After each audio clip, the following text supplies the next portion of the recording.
Listen carefully, because what I'm about to tell you was never meant for your ears. In 1987, deep inside the Virginia State Archives, a locked box was discovered, a box no one wanted opened. Inside, coroner's reports too brutal to print, testimonies that reeked of fear, and one blood-stained journal belonging to a woman whose name you were never supposed to know. Kate Bender. The year was 1801. Virginia was a land trembling with paranoia. Rebellion simmering just beneath the surface, and shadows stretching longer than the daylight hours. But within those shadows, something far more terrifying was stirring, a force so cold, so calculating that even history itself tried to bury her existence. She was not a myth. She was not a story whispered by frightened children. She was real, and she turned the wilderness into a hunting ground. You were taught that danger wears the face of men. But what if I told you that one of the most feared predators in America's forbidden past stood nearly 6 feet tall? Shoulders broad as iron gates, her pale gray eyes cutting through the night like blades. She was a woman who didn't simply watch the horrors of her age. She perfected them. And the system around her, the courts, the overseers, even the churches closed their eyes, allowing her blood-stained hands to work undisturbed. Most people will never hear this story. They'll live and die without ever knowing the truths hidden in those sealed archives. But you've already stepped too close to the edge. And once you've taken the first step into the abyss, there's no going back. Before I open the next page of this forbidden history, I need you to do something not for me, but for yourself. If you're ready to hear the kind of knowledge that bends the spine of history and burns through illusions, then lock in now. Like this video, share it, and subscribe to Fear Liturgy. Because the journey ahead is not entertainment, it's initiation. And those who cross this threshold don't leave unchanged. Now, take a deep breath. Because what I'm about to show you will challenge everything you thought you knew about the past and about the forces that shape the present. Richmond, Virginia, 1801. The city was a tinderbox, ready to ignite. Just months earlier, Gabriel's rebellion had been crushed before it could begin. But the fear it unleashed was more dangerous than the uprising itself. Plantation owners slept with muskets by their beds. Patrols stalked the woods at night, and whispers of escape or insurrection spread like wildfire through the cabins of the enslaved. In this climate of terror, Kate Bender emerged not as a grieving widow, not as a victim of circumstance, but as something else entirely. Imagine a woman forged in cruelty, raised in labor fields that broke men's backs, married to an overseer who lived on sadism and iron discipline. That world should have crushed her. Instead, it sharpened her, hardened her, transformed her into a figure more feared than the men who ruled by the lash. The archives describe her presence in chilling detail. 6 feet of raw, immovable strength. Shoulders wider than the doors she passed through. Hands capable of bending horseshoes.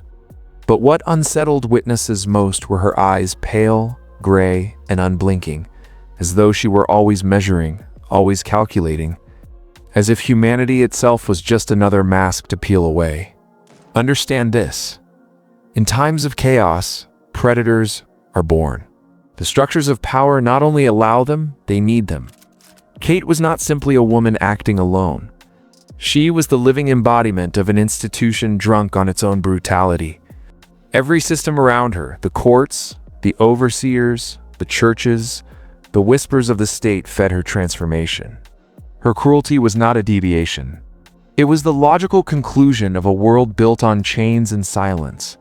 What makes her story more terrifying than any folklore is not just her appetite for blood, but the precision with which she turned the wilderness into her personal theater of fear. Witnesses reported seeing her walking the forests at dusk, alone, silent, memorizing every trail, every bend in the river, every hollowed tree. She wasn't lost in grief. She was preparing for something larger, darker, and infinitely more methodical than revenge. This is where the descent begins.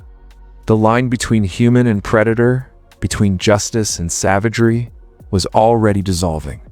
And history, terrified of what it had unleashed, tried to erase her name from its pages. But the pages remain, and you're reading them now? So I'll ask you, do you believe you're still in control, or has the descent already started? The winter of 1800 was the season of her metamorphosis. On the surface, she was a widow, quiet, withdrawn, wandering the woods alone. But in reality, Kate was becoming something far more dangerous. Neighbors whispered of seeing her in the forests at night, not in mourning, but in study. She traced streams with her fingers, measured broken branches, memorized footprints. Every path that desperate men and women took toward the north. She learned it.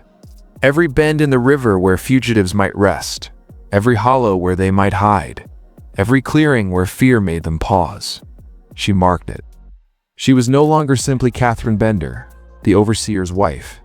She was evolving into a predator who understood prey not because she wanted freedom, but because she wanted control. She wasn't just preparing to fight back against chaos.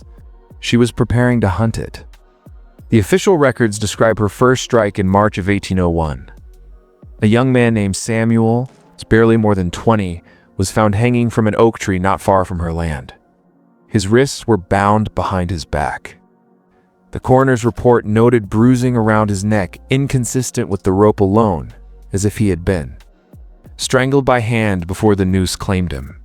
Authorities ruled it suicide. A convenient story. A lie. Because acknowledging murder meant acknowledging the predator hiding in plain sight. Understand what this means. Society itself conspired to bury her crimes.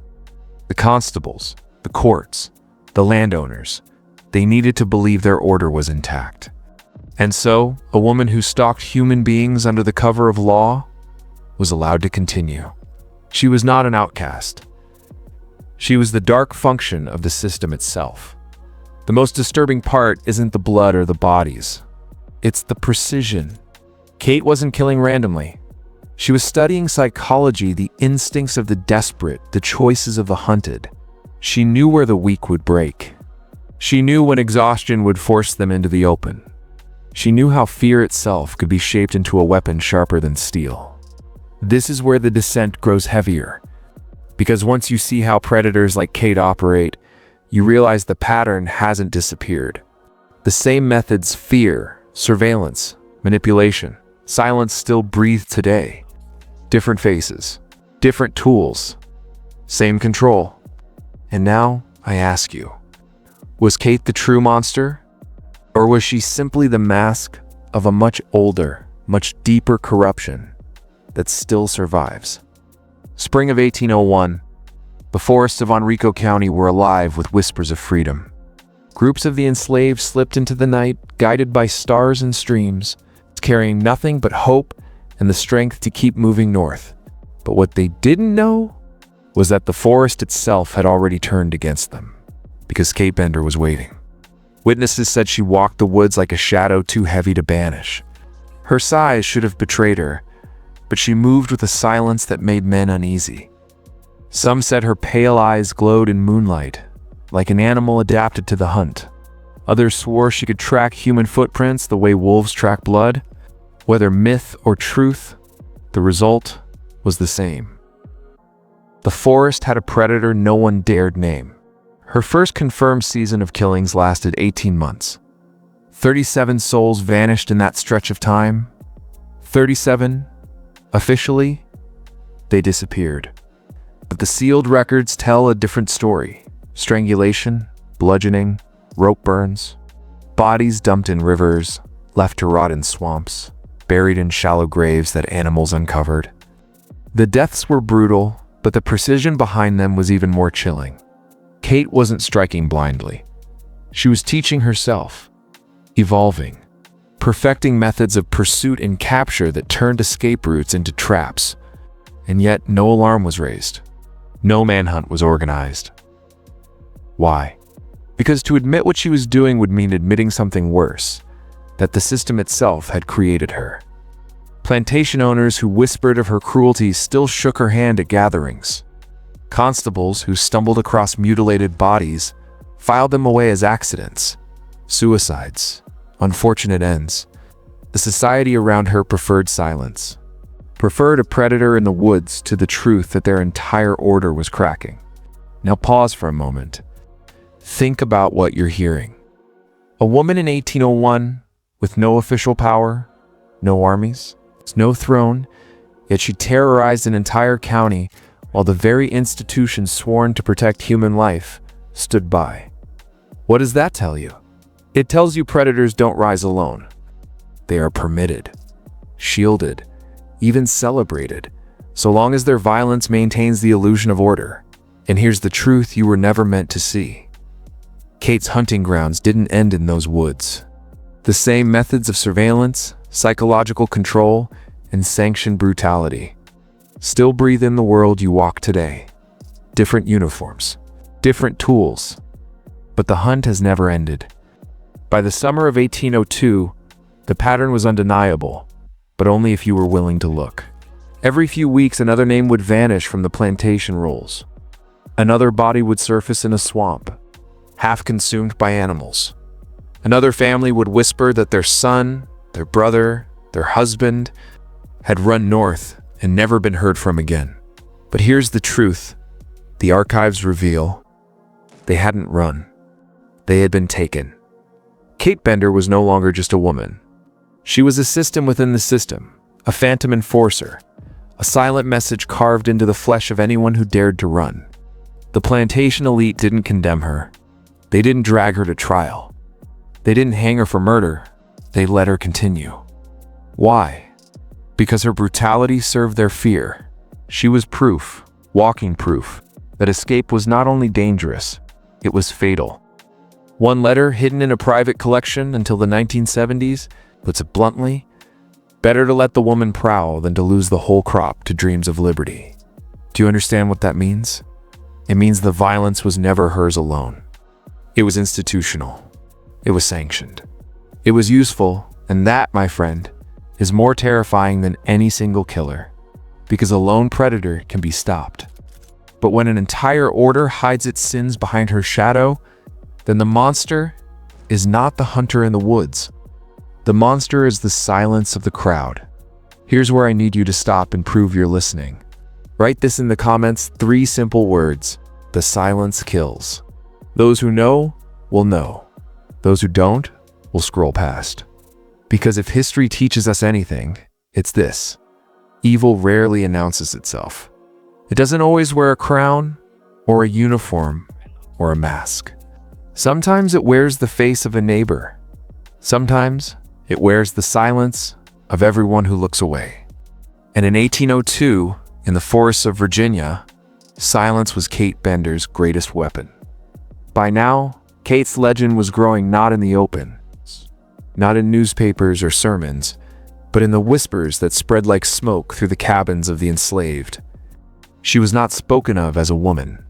She was spoken of as a shadow, a force, a curse tied to the very soil of Virginia. Mothers warned their children never to look too long into the trees at night because her gray eyes will find you. But the most chilling truth was not her strength. It was her method. Kate understood something few predators ever master: the mind of her prey. The records speak of how she would wait near rivers, knowing fugitives would always seek water.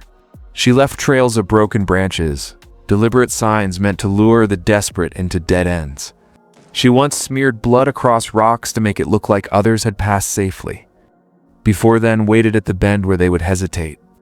Her weapon wasn't just rope or iron. Her weapon was hope itself, twisted and turned against those who clung to it.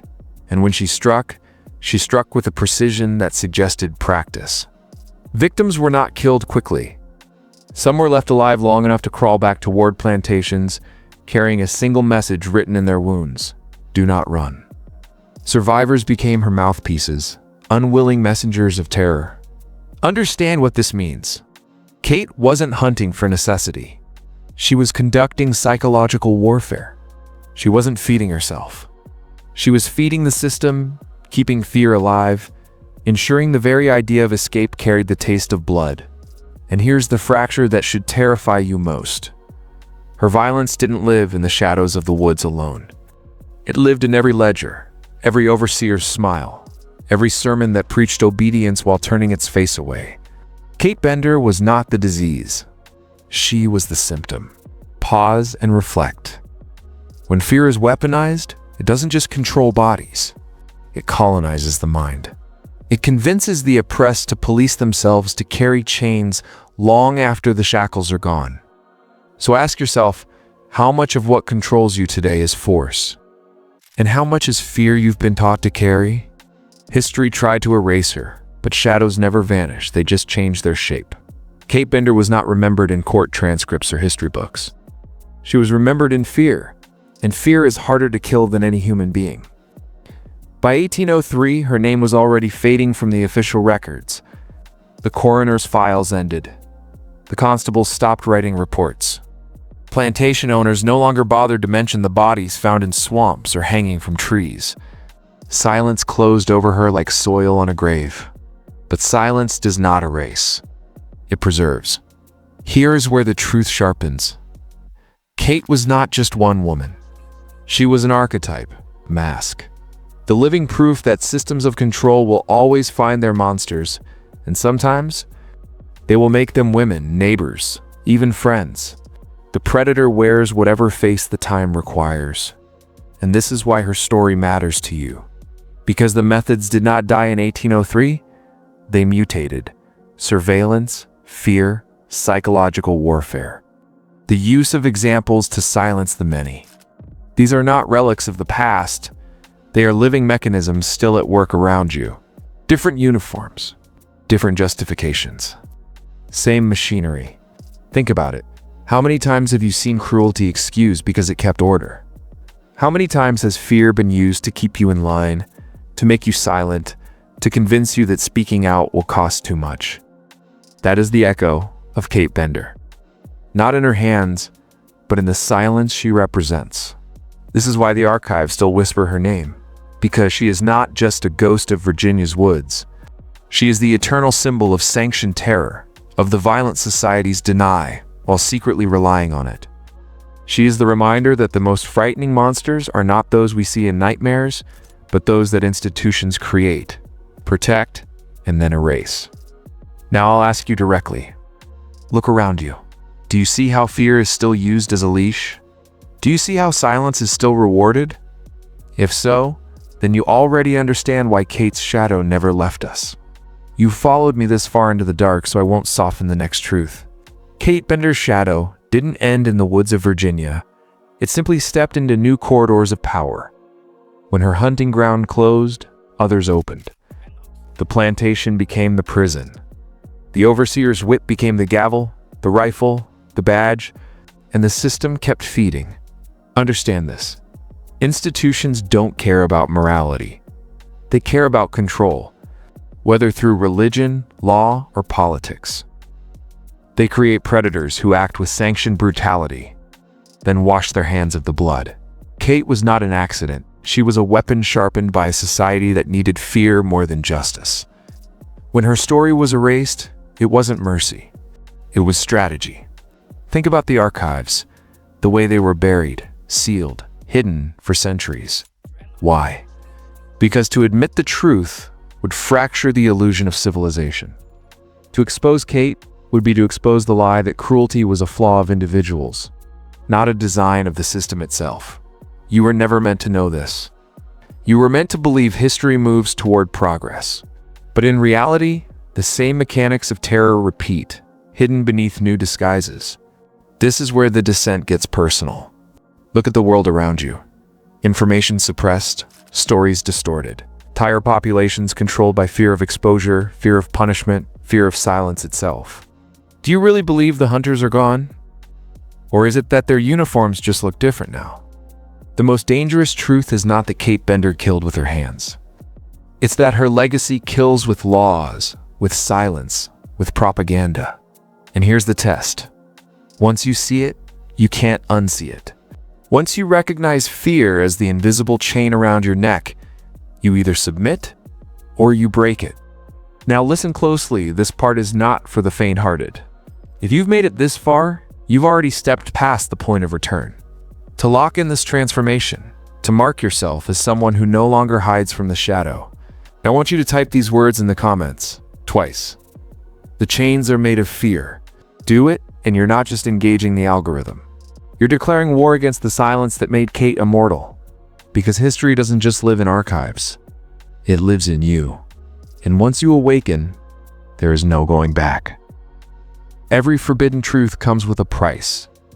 That is why men in power always keep knowledge hidden behind curtains of authority. Think about it, the church once chained books so common people could never read them. Kings locked away maps so their subjects wouldn't know where freedom lay. And in the plantations of Virginia, they buried testimonies of blood so future generations would never see the machine that ran on flesh. Knowledge is not safe. It is not gentle. It is a weapon sharper than steel, heavier than chains, more permanent than a bullet. Once it enters your mind, it carves paths that can never be erased. That is why men like you are warned to stay ignorant, to laugh it off, to call history old stories and move on. Because if you start connecting the patterns, if you start asking why the archives were hidden, why the bloodlines of power never change, why entire systems thrive on silence, you become dangerous. Kate Bender's story was never just about a monstrous woman in the woods. It was a ritual of power, a demonstration that the system could manufacture predators and then erase them when convenient. And here's the most terrifying part. That same ritual repeats itself in every generation. Look around. Leaders rise with ruthless efficiency, are discarded when their use ends. And the machine continues, fueled by the obedience of those too afraid to question. So what does this mean for you? It means the line between hunter and hunted is thinner than you think. It means the institutions shaping your life are not protectors. They are architects of fear. They thrive when you stay asleep, when you accept their narratives, when you bow to their illusions of order. But the moment you awake, the moment you see the pattern, you step into dangerous territory. This is where the descent sharpens. From this point forward, you can never again call yourself ignorant. You now carry the burden of knowledge, and with it, a choice. Stay silent and live as prey. Or sharpen that knowledge into your own weapon. Not violence. Not chaos. But awareness so sharp it cuts through every lie you've ever been fed. Because once a man sees the machinery of control, he either breaks or he breaks free. And the question that hangs over you now in this moment is simple. Which one will you be? This is the final descent. And if you've stayed with me this far, you already feel it, the weight pressing down. The whisper that you've crossed a threshold you can't return from. That's how it always begins. A door opens. A truth slips through. And the man you were yesterday dies. Kate Bender's shadow was never confined to the year 1801. Her violence was not an accident of history. It was a mirror showing us the cost of silence, the danger of obedience, the truth about power when it is unchecked. And that mirror is still in front of you. Look into it. Ask yourself, how many Kates are out there right now wearing new masks, feeding on the desperate, hiding behind the walls of institutions you're told to trust? The archives can be sealed. The documents can be hidden. The testimonies can be burned. But the pattern remains. Fear is the currency. Control is the law. And blood, always blood, is the price demanded when a system decides who lives and who dies. If you think you're free from that, you haven't been paying attention. But here's the secret they never wanted you to hear. Awareness itself is rebellion. When you see the machine, you stop feeding it. When you refuse to bow, you weaken it. When you remember the names, the silenced, the erased, the hunted, you break the spell of forgetting that keeps the machine alive. That's why they bury history. That's why they want you distracted, comfortable, and numb. Because if too many men awaken at once, the chains snap. So here you stand, at the edge of the abyss, with the truth burning in your ears. You've been pulled down the rabbit hole, and you've seen what lies beneath. The question is no longer whether you can handle it. The question is, what will you do with it? If this descent has marked you, if you refuse to close your eyes again, then carry this flame forward. Share this story. Speak the names. Keep the shadow alive, not as fear, but as warning. And if you haven't already, join this Brotherhood of the Awake by subscribing to Fear Liturgy, where we drag every buried truth back into the light they tried to hide. Because once a man knows, he can never unknow. And once you've heard the forbidden, you're no longer theirs to control.